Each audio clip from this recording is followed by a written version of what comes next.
right, everybody. Thank you for joining me for Shadow Work 101.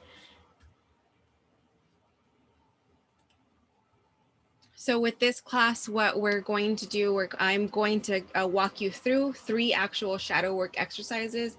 I'm going to explain what shadow work is. And the whole point of this is that although you do shadow work on your own, um, I'd love to start with this the fact that there are two types of people in the world, those with issues and those who are dead, because there is not a single person alive who doesn't have an issue. So, with that in mind, just note that you're not alone in this journey of inner healing. You're here today for a reason. Obviously, you were called to this.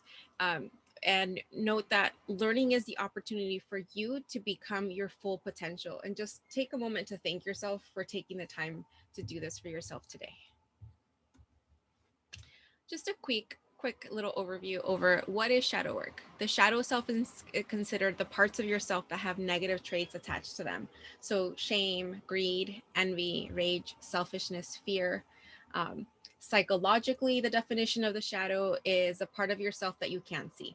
It's related to projection. Like when we project, someone projects their insecurities onto someone else, that's their shadow showing. The easiest way that I know, whether you recognize it or not, you probably already heard of the shadow. When you hear of persona and how people put on a persona, the persona is basically the face, and then the shadow is the backside. So it's the persona and the shadow are two sides of the same coin.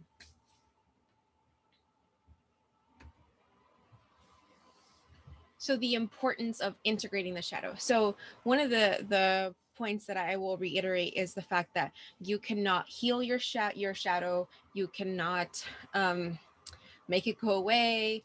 Um, the whole point of doing shadow work is to integrate these aspects of yourself. So in our stories or our shadow, we create the boundaries of our limitations. But when we learn to call out our stories and we integrate them, we can begin to live beyond that story that we keep telling ourselves, and we can break those bounds. Shadow work is healing work. Healing is the most important proponent in developing intuitive skills and abilities. So if you're an empath or an intuitive, or you might feel like you have psychic gifts, when you do your shadow work, all of that more close, like it amplifies. When we do the work, we can better help others in their own journey, because when we have addressed our shadow, we'll start to recognize people who are uh, probably unhealed or who maybe need more love in their life. You're just going to be better able to understand other people, and you'll have a lot more empathy for people, and you just have better relationships overall. One of the main notes that I like to make about shadow work is that shadow work does not replace therapy. Although it is super like self-awareness work, um, it doesn't replace therapy. I've done I'm not a lot of therapy, but I've been in therapy a few times. And unfortunately, what I found was one of the problems that I had with it was like, I'm sitting there talking to a therapist and I'm like retelling my story, like whatever my trauma was. And at the end of the session, I just feel worse because I just like brought up all this stuff that like, obviously it's there. And maybe sometimes I think about it, but now I sat down and told the story, and now I'm like stuck with the story. Like, what do I do with it? And that's where I'm gonna help you with, yeah, we're gonna pull stories, but then I'm also gonna show you now what the hell do we do with them. So that's part of what we're gonna do today.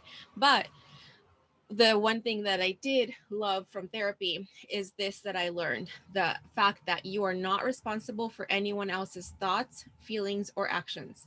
I love that. I say that to like any friend who will hear me. It has changed my life. Um, so I just think that it's such an empowering statement, and it's so true once you really, really, truly believe it. Um, but the thing with shadow work is going to help you put you in charge of your own thoughts, your own feelings, and your own actions. And just keep in mind that you can only control your delivery, but you can't control how other people's receive or react to what you're saying.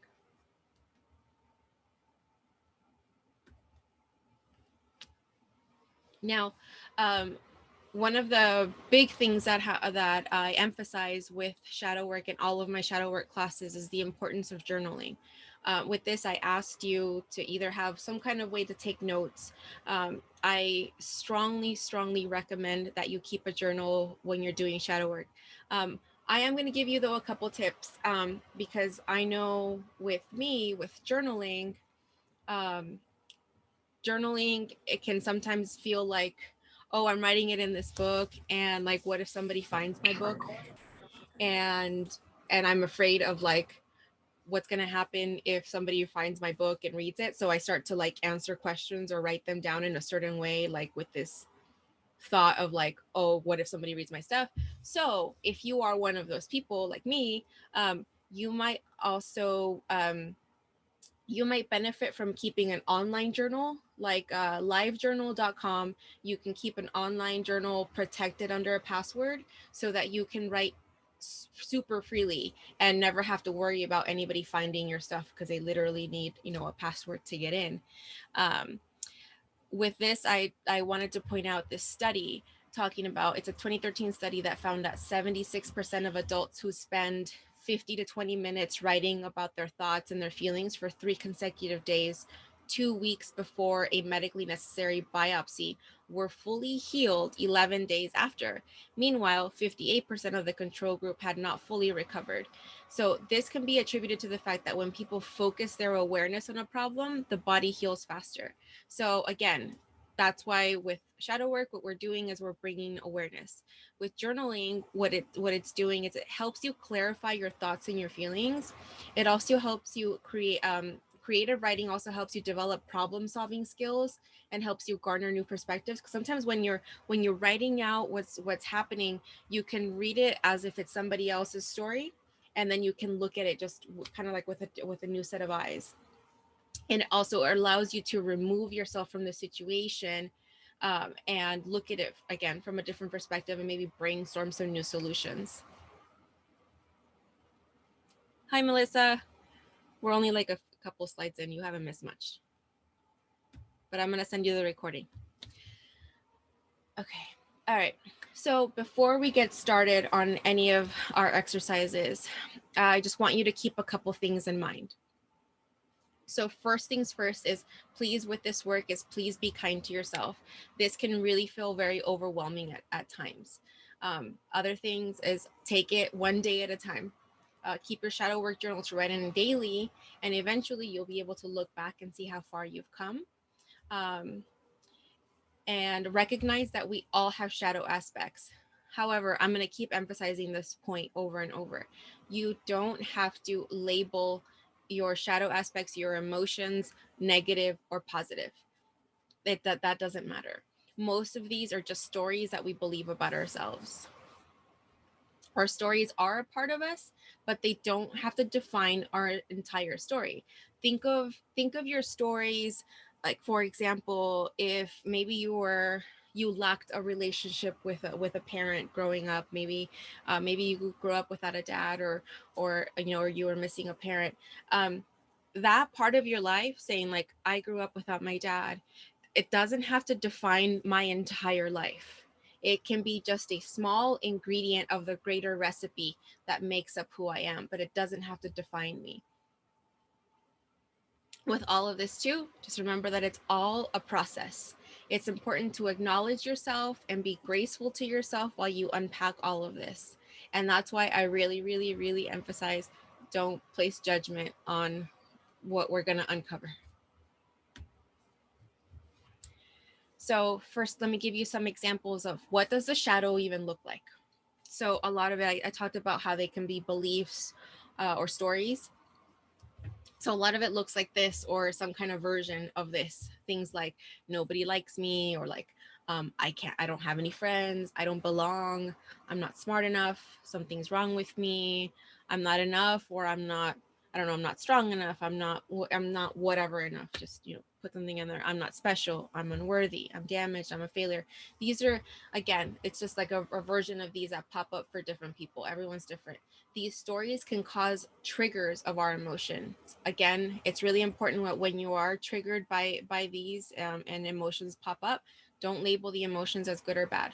The negative or the positive label or connotation comes from what we do with these emotions. So, for example, like electricity, right? So, electricity in itself is not good or bad. It can power an entire house, it can power medical equipment, it can also power an electric chair and kill someone. So, it's not the electricity itself that's bad, it's what you do with it. So, with that example, it's that understanding that you don't have to label it like, one or the other. It's what are you doing with the stories that you're telling yourself. We see the world through the lens of our experience, and that's just a fundamental part of our human experience. So with this, I'm going to ask you, this is exercise number 1 that we're going to do. So with this, you take a piece of paper and you're going to fold it lengthwise, or it doesn't matter, just you need 2 sides. So you could do it like that, or do it like hot dog style. You're going to take a piece of paper, you're going to fold it lengthwise, and then on the left side, think of someone that you love and write 10 traits about that person that you love. And then now on the right side, think of someone that you hate or dislike, and write 10 traits that you dislike or hate about that person. And I'm going to give you about 2 minutes, 2.5, 2, 3 minutes to work on this.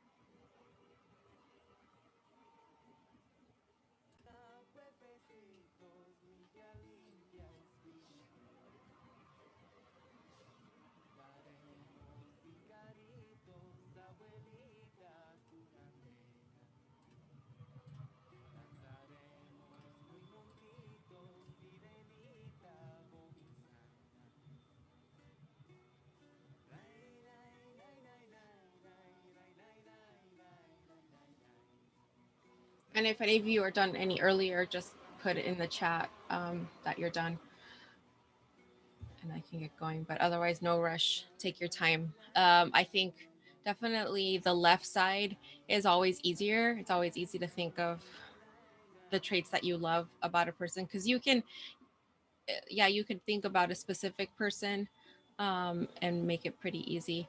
Sometimes I will say though, with the 10 traits that you dislike about someone, it might be harder to find like 10 traits about one specific person that you dislike. So if you want to like think of a couple people and just, write the things that you don't like about them. Uh, I was doing this exercise with my daughter. She's almost 14. And she was like, I can't think of, like, I like everyone. And I'm like, well, what about Republicans? And then she like started writing her letters. So if it's something that like opposes you, you can go in that direction too. That helps.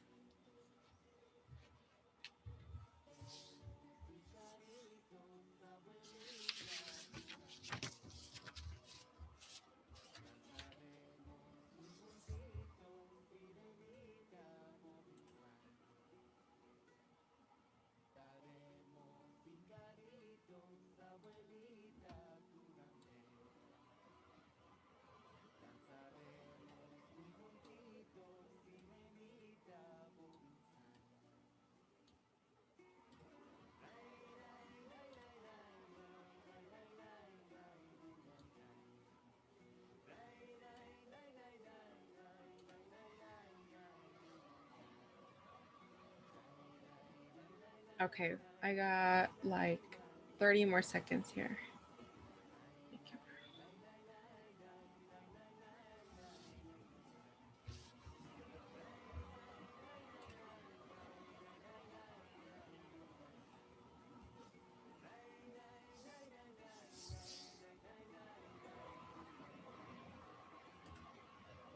All right.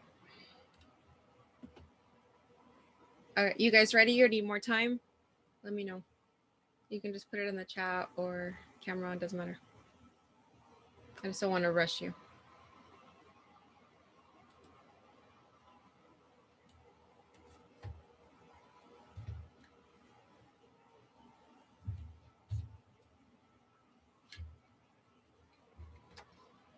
If we're good, just give me a thumbs up.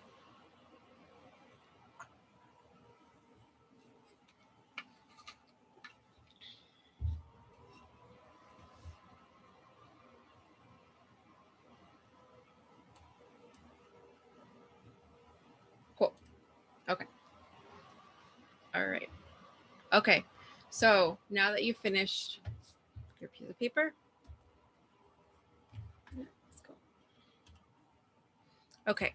Now open the paper and look at the 20 traits and accept that you are all of these traits. And I'm sorry if you have a hard reaction to this, but we're going to get into what all this means. And sometimes the negative aspects are either, they can be things that we've already overcome. Like, for example, like maybe you're triggered by people that talk too much. And maybe like you used to be that way. And it was maybe because maybe somebody once told you that you talk too much, and it like made you feel some sort of way. And so like now like you act out and you don't, you don't like other people who talk too much. And when you start to dig into like, where did I come from? Like, why does that trigger me? Why don't I like that? You start to uncover, it's like, oh, it's because somebody made me feel bad about it once, or something like that. Okay. So the thing about this is understanding projections, because this is projecting. When we project our insecurities onto someone, we're showing our shadow aspects. By being irritated by someone else can be used as an opportunity to closely examine our reaction and to see what it reveals about our shadow and ultimately about ourselves. Everything that irritates us about others can lead us to an understanding of ourselves. Psychological projection is well known as a self-defense mechanism. It involves projecting our insecurities or our flaws or weaknesses onto others. When we strongly judge someone else to be like rude or selfish, stupid, we may in fact be doing so in order to avoid confronting these characteristics in ourselves, or beliefs that we may like unconsciously or even consciously believe about ourselves. And usually it's because like somebody else told us that we were X way, and then we just like held on to it. So the point of this being is like, this is a mirror. It's but use it as a mirror and observe what you secretly like or dislike in other people, whether it's people, entertainment like TV or books or movies, or in situations. So for example, like current movies and television show our deep interest in like darker aspects of ourselves. Why would we have such a fascination with this constant battle between like good and evil, like superhero fantasy, all this stuff? It's because we're uncovering this as well. Like we're always interested in that dark side. But note that being irritated by someone can be used as an opportunity to closely examine our reaction, see what it reveals about our shadow. And so we're gonna get into exercise number 2. So exercise number 2 is about projections. So with this one, you don't have to answer these questions right now, but I do want you to write them down.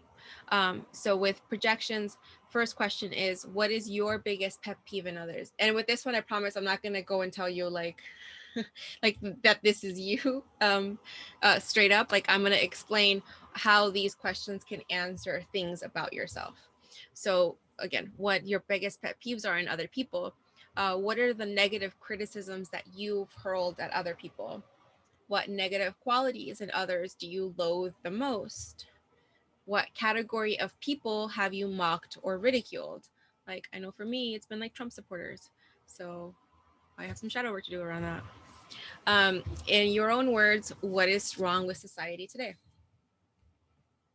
So I'll give you like a minute or so just to write these down, because these I did not put in the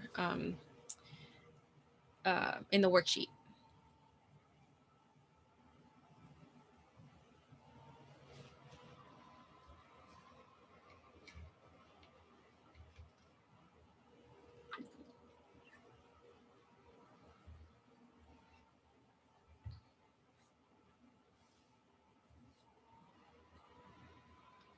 Oh, yes, I'll give you the questions one more time. Okay, so the first one is, it's here on this, it's on the screen, but it's, what are your biggest pet peeves in others?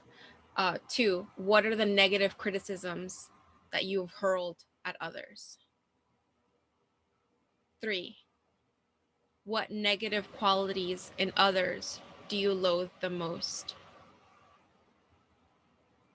Four, what category of people have you mocked or ridiculed? And five, in your own words, what is wrong with society today?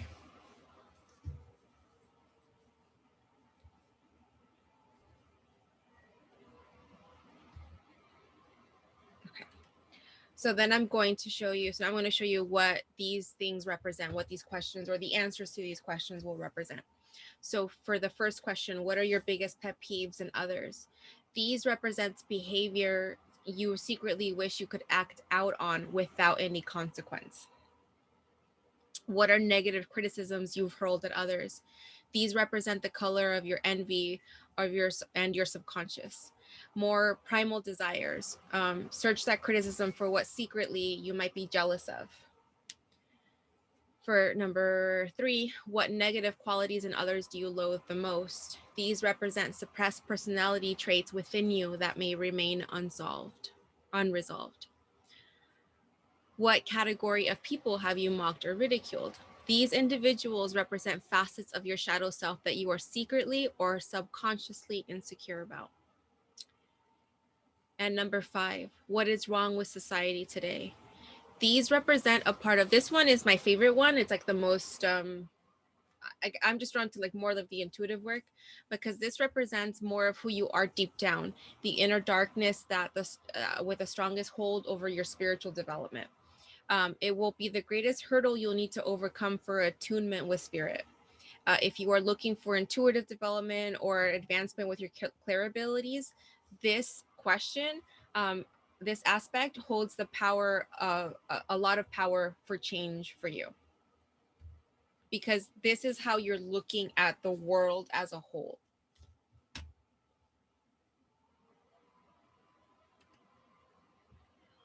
Okay, so again, I promised you that we were gonna dig stuff up, but I wasn't gonna leave you hanging and like not let you understand like how do we work through this shit. All right. So how do we process all this? How do we process projections? So first thing is, when you accept your own darker parts, it's easier to accept the shadow in other people. So you'll be less triggered by other people's actions and all that. Um, so when you'll also have an easier time just communicating with other people. But how do we get there? Okay, so the first thing you got to do is acknowledge it. So choose a person that, like, again, we've kind of already did this. So we did that with the exercise of the 10 traits. You picked a person that you wanted to, to work with. So we can go a little bit deeper using, you can use either one of those people, because with this you can choose someone with whom you have a strong emotional charge, and it doesn't matter whether it's positive or negative. um, so that's your first step, which you've already done. And then step two is face it. Describe the qualities that most upset you, or the characteristics that you were most attracted to, by using third person language like he, she, it. Again, you've already done this. So you're already walking through the steps. Um,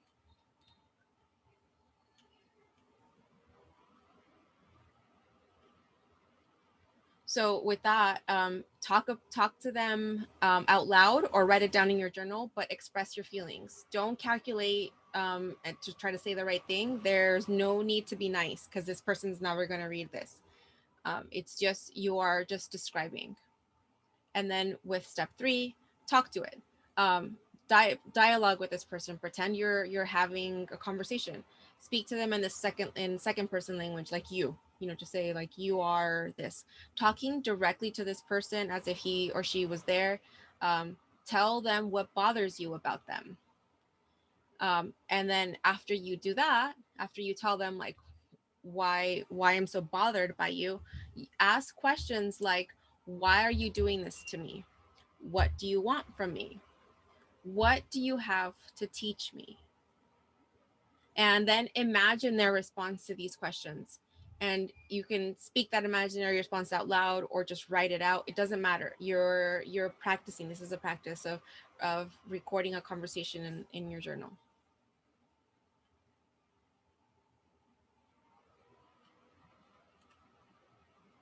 And then step 4,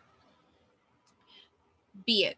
Now you're going to put this is you're going to try to like put yourself in this person's shoes. So pretend to become this person. Take on the qualities either that annoy you or that fascinate you. Embody the traits you described in step 2, and use first person language like I, me, mine. So you can use statements like I am angry, I am jealous, or I'm radiant, I'm confident. Like it doesn't matter. So you can whatever kind of person you picked. Fill in the blanks with whatever qualities you're working with. Just say like I am, whatever.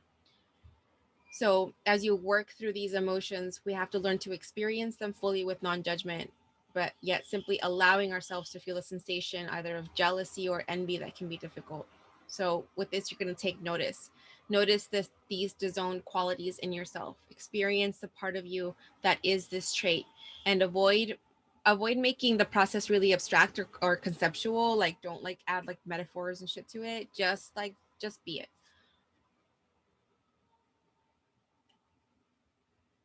You can ask like what traits, what traits in this person like do I embody, and you're just noticing. But the most important thing is you're not judging it.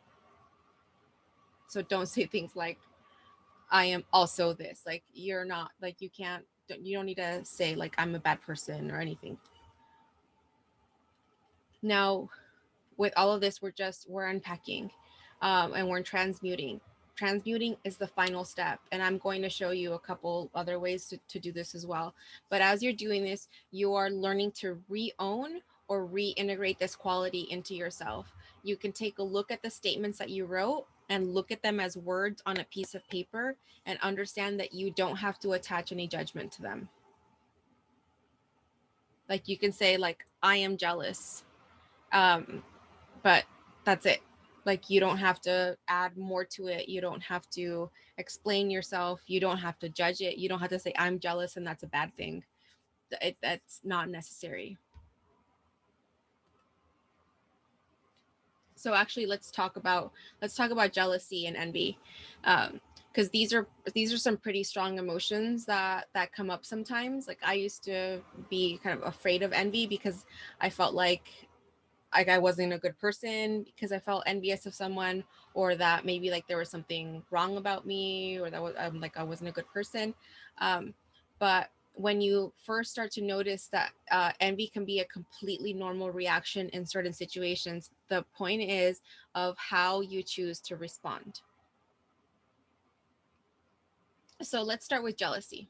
So with jealousy, instead of trying to like changing the dynamic of the relationship, I did send you journal prompts in on specifically on jealousy, so that you can work on this on your own. um, with jealousies, the questions are going to direct you to explore where you're maybe placing like uh, too much emphasis on the relationship for your own fulfillment, especially because it doesn't have to be a romantic relationship all the time. This can be just in a friendship. Like if you sometimes feel like possessive of your friends, or like you feel jealous like when they hang out with other people and you're not there, regardless of whether you were invited or not, it doesn't matter. Like it's just that feeling of jealousy, and it's taking note of like where do these feelings come from. Like is it a feeling that I feel like entitled to this person's attention all the time, or do I have like a fear of abandonment, that they're like not going to be my friend anymore, or they're going to stop being my friend, or they're going to be better friends with someone else. And it's pulling out like, am I relying too much on this relationship for my own self-esteem to make me feel better? The whole point here is like we're being shown that we need to work on this area. With jealousy, it's about working on having emotional independence, of not placing the responsibility of our fulfillment, of our confidence onto somebody else. That we are allowed to be independent, and we can own our confidence, and we don't need to be dependent on other people. Like, yes, it's normal to have healthy relationships, but we don't have to feel jealous. Like, we can be secure in ourselves and who we are. With envy, um, envy, like I said, can be a completely normal reaction in some situations. Personally, I love, there's certain things about envy that I love, and I've just kind of, again, just kind of in doing shadow work, I've learned to appreciate it for what it can be, um, because the curious thing about envy is that it can, a lot of times it can be a distorted form of admiration. So like if we didn't admire the traits or the behavior that we're seeing in a person that makes us like envy, then there we wouldn't be envious. Like if we didn't have some admiration in that. So it's possible to become excited when you experience envy, because you once you realize like what envy can be, it's that it can be leading you to parts of yourself that remained unseen. The biggest thing, like I tell people all the time, is whenever um you feel like envious or kind of jealous, like, oh, like I wish I could do that. Like you see someone doing, I don't know, this happened to me recently. I don't remember exactly what it was, but my friend was like, oh, I wish I could do that, I wish I could be like you, I wish I could do that. And I'm like, you realize that when you say that and you're recognizing that in me, it's because there's a part of you that not just wants to do it but can do it.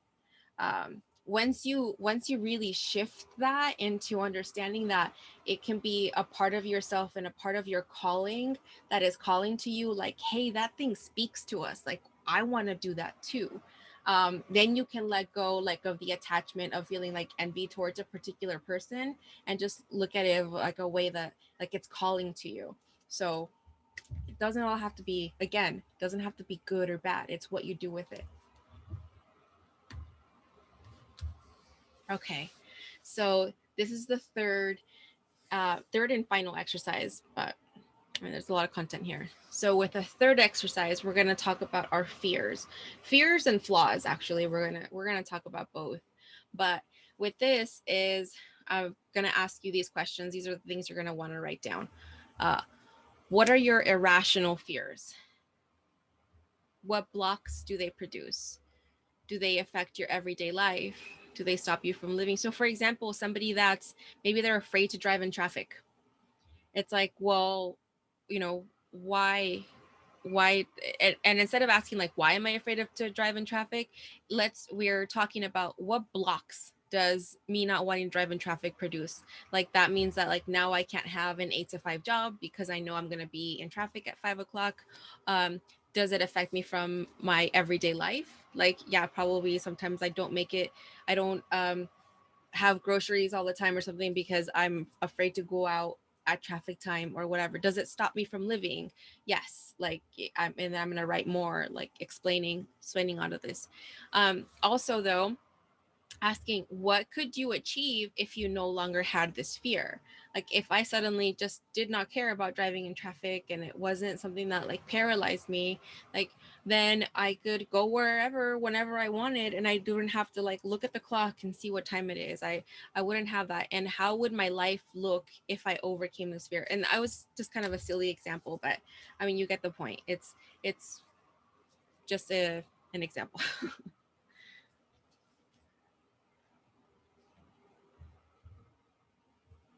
So I'll give you a few more seconds to write all this down. Also, though, remember you are going to have the recording, so you can go back and just like pause on these as well.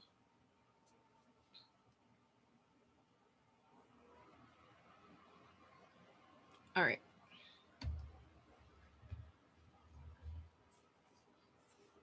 So with this again, with fears and flaws, I am going to give you um, an actual like 3-step method of how to work through these. So after the first thing you just did was you acknowledged your fears. Now we have to rationalize. So again, if I live in a suburb and I'm afraid of elephants, then it doesn't make any sense. Like I need to rationalize that fear. Again, if I had this fear of traffic, but I live in the middle of nowhere in the Midwest, and there's never any traffic, then that's irrational. Like, why am I even holding on to that? However, if you have like a fear of abandonment, because like your parents, your guardians, did some like lost you in the store at a young age. That happened to me. This is a rational fear. And you just need to dig into where this fear comes from in order to work through it. So it's just rationalizing, like, does this make sense for me to be afraid of, or does it not make sense for me to be afraid of? And then discerning and sourcing. So again, because we're talking about both fears and flaws. So with this is the discern and source. Are your flaws learned from social standards or expectations? Why do you hold on to these? Are these according to who? Like, who says that they're flaws? So like my favorite um, example of this is like cellulite.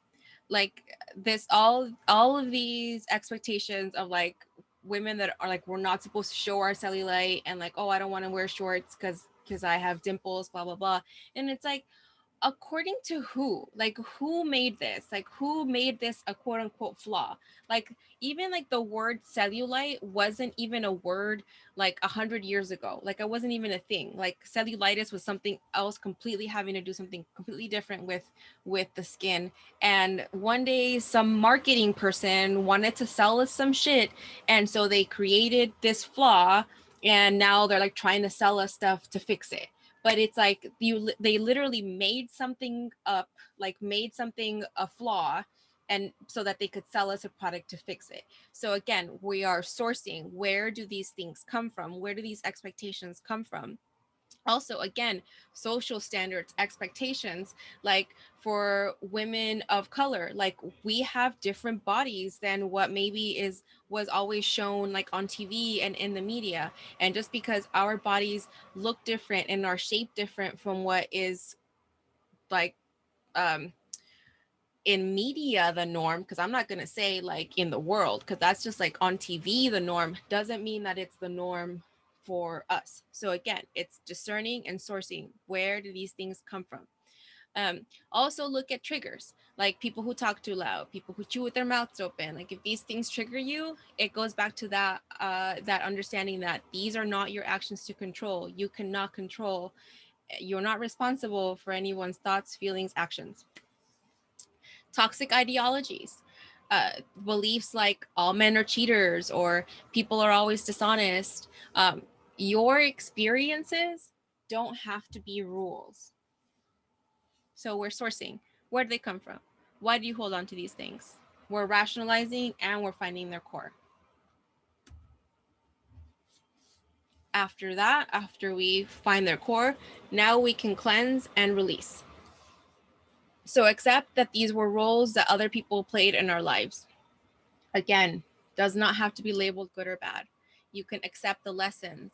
So let's say it was a relationship that you had with a family member and it taught you to be more compassionate, or it taught you to have more self-love for yourself because it wasn't going to come from an outside source, or to be more empathetic, or it it made you like mistrust people, or it showed you how you could be manipulated, maybe if we were like in a relationship with a narcissist. Those, they were lessons. Again, doesn't have to be labeled good or bad. It's just like, this is the lesson that I learned from this thing.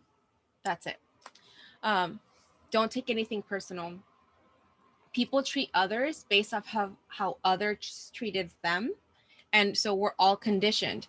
The beautiful part about this is, though, is that you are taking an extra step that most people don't. Most people don't look into these stories and these belief systems and get into their core, and reprogram themselves or decondition themselves, or I don't know what the word is, uncondition themselves. Most people don't do that. They just walk around unhealed, conditioned, like with all of this programming that they've learned from all their luggage, baggage from their past relationships. You're taking an extra step here. So again, just want to like, emphasize, please congratulate yourselves. The lesson here is just to, like, what did you learn? If you have more compassion for yourself or for others, all of that. We can just acknowledge the story, understand what we learned from it, and then release it from being an ongoing or never ending record. You can always change the tune.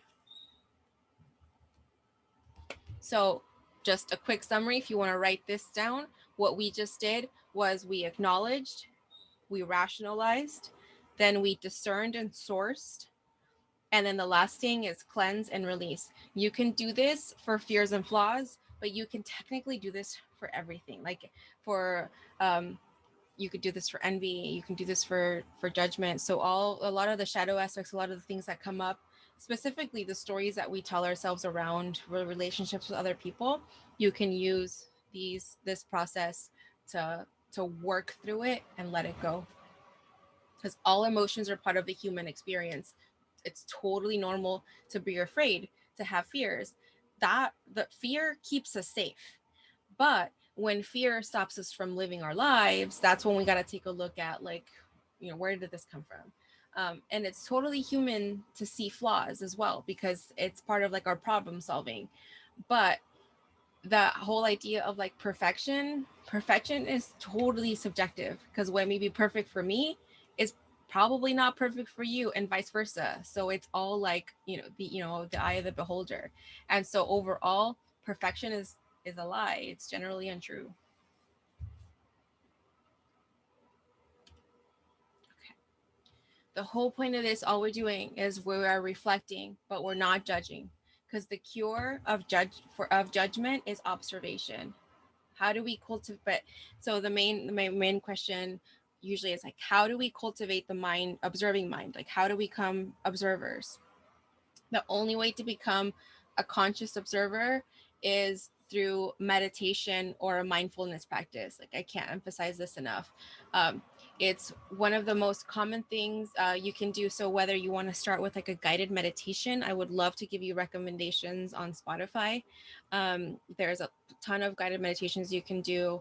Um, there's mantra meditations. There's all sorts of stuff that I'm more than happy to talk to you about. Um, but the point of meditation is not to shut down your mind or to shut down your thoughts. The point of a meditation is to get you to observe your thoughts and don't judge them. You just observe and let them go. When you take a practice of meditation on, and you start to do this every day, you will develop your observation skills, and then you're gonna be able to do this almost subconsciously. Like, you use this in your everyday life when you need it the most, even though you don't, like, it's not gonna be like, again, it's super subconscious, but you just learn to like observe things, or observe things as they're happening, observe a person when they're all riled up without getting, like, caught into their energy. um it's it's a really great practice. However, um, even after you practice your observation skills, you're you're not going to be able to always avoid judgment.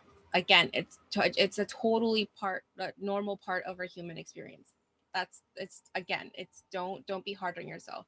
It's part of your thinking system. um, However, a deeper level of observation is observing your thoughts without the judgment. So let's say, for example, if you're judging a girl based off of what she just did, now you notice your judgment. Don't turn that opinion though into facts. Just think for yourself, like, am I judging this person due to past experience? Like, maybe she reminds me of someone else, um, or because I have like some preconception. Like, maybe I just like assume all girls that look this way act, X way. I may be right, or I may be wrong. But there's no need of a conclusion. I can just let it be what it is. You can detach yourself from your judgments. You don't need to have an opinion about everything happening around you. And better yet, you can take a step beyond and give someone the benefit of the doubt, not for them, but for your peace of mind. Okay.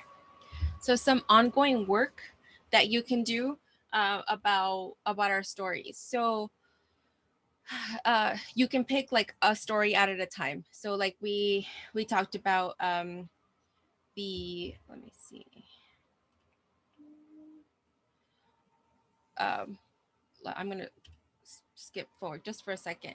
So like common beliefs like this. So like these stories like, nobody likes me, I'm not smart enough, I'm a failure, just shit like that. is what I'm talking about. So you can pick a story at a time. You can write a letter to that story. So for example, if you had, maybe you had a difficult childhood, you can write out maybe like an event in the childhood that sticks out to you the most, and then you can write a letter to the event. So you're saying like, thank you for everything that you taught me. um, I can acknowledge my relationship to it is going to change over time. Like I can say like, you know what, if it wasn't for that, like I wouldn't have met this person or been here or done this or learned this, whatever, however it is that you want to write it. But you're writing a letter to a story. But the point is that it's a way for you to release it. Like I don't have to hold on to you in the way that I've held on to you before. I can see you as a lesson that you taught me something, and I can live outside of the limitations of this story. You can create a ritual to say goodbye to your story in the way that you've known it, release it, and then release it as a way of beating yourself up and keeping yourself small. And you can also welcome it as a resource for fulfilling your purpose in life.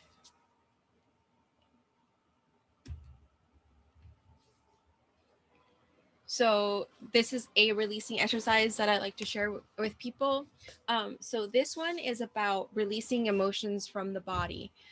This one you can do at any time when you're doing shadow work, but also if you're going through something. All with this one, what you do is you close your eyes and you can think of how you're feeling, how, if you're doing like shadow working, you're doing working through a story that makes you feel a certain way. You can close your eyes, think about the story, and think of maybe the emotion that it brings up. Like maybe it's an old relationship that left you very heartbroken. And you can feel where in your body maybe that emotion sits. And maybe it sits like a weight on your chest, or maybe it feels like it's somewhere in your stomach. It's okay. You're just visualizing the emotion as it sits with you, and then you can visualize it moving through your body until it reaches an exit point. So for example, if it's like in your stomach, you can imagine that it's like a ball, and that it's just moving down, down, down through your legs, down, out through your feet. Or if it's like in your chest or your neck, you can just imagining like going up, up, up, and like out through your mouth, or just out through the top of your head. You could just imagine it leaving it. um, I will say, when you're doing this exercise, though, it's really important to not story tell around the emotion, because we tend to do this a lot. So again, going back to the example of a relationship. um so for example, like if you've gone through a difficult breakup, and instead of saying like, oh my god, I'm never gonna love anyone again, or I'm never gonna trust anyone again, like fuck all men, or like whatever it is, your storytelling, like your storytelling around like what you're feeling. You've just created all this extra stuff around because you're hurt. So instead of adding all that stuff on top of it, just allow yourself to sit with the hurt, and allow, for yourself to feel it in your body, and allow it to move past. You can do this with anything. You can do this with anything that you're feeling that is particularly heavy. Another releasing exercise, or like, again, there's so many ways to release, but if you follow astrology, you can look at your sun sign for a key into releasing method that is suitable for you. So for example, if you're an air sign, and if you don't know what element your sign belongs to, you can put it in the chat and I'll tell you.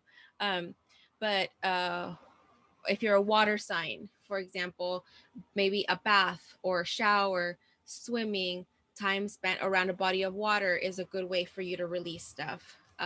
If you're an air sign, maybe writing, meditation, breath work is a good method for you to use. Or if you're a fire sign, maybe you want to write that letter and burn it. Candles, fire pits, physical activity, something that gets you like sweaty and hot. Um, if you're an earth sign, maybe some kind of grounding, or a meditation, maybe a meditation outdoors, walking outside and walking out in nature, just something that helps you like really connect to the earth and gets you grounded. So these are good ways to either, if you're gonna like write a story, and get it out in one of these ways, or like do a meditation or think around it while you're doing like taking the bath or doing something to that extent. So again, I just want, this is repeated, but when you acknowledge your stories and you integrate your shadow, you will see the world with a whole light of understanding. You will learn to let go of that story and appreciate what it has taught you instead. So this isn't a straight up exercise that I'm like having you do now, but this is a way for you to rewrite the story again, because my emphasis is I don't want you just to stir things up and then not know what to do with all this junk. Like I want to be able to give you tools as far as like, yes, let's bring this stuff up, but like, what do we do now? What are we doing with it? How are we organizing all this junk? So with this, it's rewriting your story. So again, because our stories create limitations, we can learn to call out the stories and integrate them. So just a refresher on what I'm talking about when I say stories or beliefs. It's this kind of stuff, which I'm not going to reread to you, but it's all the same. Like nobody likes me, can't trust anyone, etc., etc. So with this, there's some writing prompts to help you distinguish your story. So write about 10 feelings that we have when we are in our story. So like if I feel like I'm not good enough, like 10 feelings that I feel when I'm saying that to myself or when I believe that about myself. And then 10 feelings when I'm outside of my story. So if I'm saying that I'm not good enough and now I'm saying outside of that, then I'm saying I am good enough. Now I'm going to write 10 feelings about how does that feel? How does it feel to be good enough? 10 thoughts, 10 thoughts that come to mind when I'm thinking this way. 10 behaviors, like if I am in the stuck in the story that I'm not good enough, how do I behave? uh, do I take it out on other people? Do I maybe not go for the things that I want to go for? Maybe I don't enroll back in school like I want to, or whatever the thing is, or I don't apply for the job because I feel, again, I feel unworthy. So write these things down, 10 behaviors, and then write 10 things that you can do to get out of the story when you feel that you have regressed back into it. So for this, it's maybe the reminder of like how it felt when you did get the job or when you did get the recognition. um, it's maybe it's you're providing yourself evidence of how you are worthy, how you are good enough, because I have all these examples of all these things that I've done. Like I graduated this and I did this and I was able to get this, and all the things that I was able to do because that story isn't true.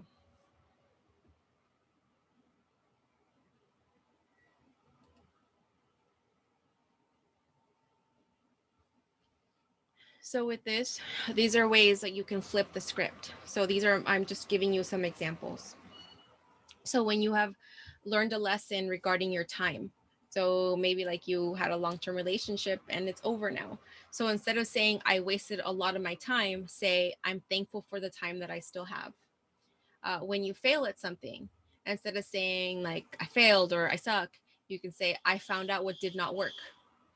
When you let go of perfectionist stories, instead of saying it's not perfect, you can say I can do better next time. When you let go of limiting storylines, instead of saying like I'm terrible at whatever, um, say I can get better at this. After experiencing a difficult situation, instead of saying like I'm going through a hard time, say better days will come. Again, we're just flipping the script. We're flipping the way that we talk about ourselves, the way that we are speaking our story. When you've healed from fear of the unknown or feeling like an imposter, instead of saying like blank thing is coming my way, you can say bring it on. Like whatever challenge is an opportunity for growth. And finally, like when dealing with a difficult person, instead of saying like, oh, she's just like mean, she's awful, she's toxic, you can say, you know what, she just needs some love, and leave it at that. The whole point of this is that if you own the story, you can write the ending. And again, this is why I said in the beginning with shadow work, it's awareness. So when you become aware of the stories and the beliefs that you have, then that's like the first step, because so many people just walk around unaware. Um, this that's absolutely the first step. So with this, it's understanding that, like a book, like whether you liked it or you didn't like it, it allows you to close that chapter and put it on the shelf, and then like go on and like read the rest of the books, like keep going. You don't have to be stuck with this one story. It doesn't have to define your entire life. My last reminder about this is that healing work is recurring and ongoing. With the journal points that I provided you, I hope that I've given you a jumping off point to begin from. And I really hope that I've given you a lot to think about, with many kind of avenues to get you started, so you can keep going on your journey with shadow work. But just, you're going to find that this work is ongoing. Like, just like when you feel like, yeah, I got this, I got this out, I got this down. You might find that there are going to be new situations that are going to trigger some repressed emotions. Totally okay, totally normal. Don't be hard on yourself. I do encourage you though, when you feel that way, when that stuff comes up, write it down. Even if it's just a couple sentences, because maybe it happens when you're at work and you're like, I can't get to this now, but like I gotta write this down. And then, take a moment later on when you have some time and really explore like why this might have come up for you. um I did just, again, just really be kind to yourself with this process, and remember that we are just here to have a human experience. So all these interactions that we have with people, it's all about learning about ourselves. And just congratulate yourself for be doing something good and healing for yourself today, because you've taken a really, really great first step. I do want to remind you, I do have Shadow Work 102, which does take place tomorrow. Um, I believe it's at the same time, might be at 5 o'clock tomorrow. Again, also recorded. With Shadow Work 102, we talk about our blockages around money and finance, prosperity, and we talk about the inner child and how all of that's linked together. We do a lot of inner child work in that as well. And then next week, I have Shadow Work 103, which is all about manifesting. Because the whole point of doing shadow work and working about all stories and all this stuff is great, because it's like good for us and all this, and it makes us better people. But like, what's the point of doing all this work if you're not gonna like use it for your advantage? Because like, you can create once you get to this space. So I totally recommend taking all the three consecutively. They just make a great complement to themselves. You can always find me on Instagram. I do have a Facebook group too, where you can stay connected. It's called the Woke Akashic. Um, but otherwise, if you guys have any more questions, I am going to stop recording, but I'm going to stay on, and I'll be happy to answer any more questions. But thank you.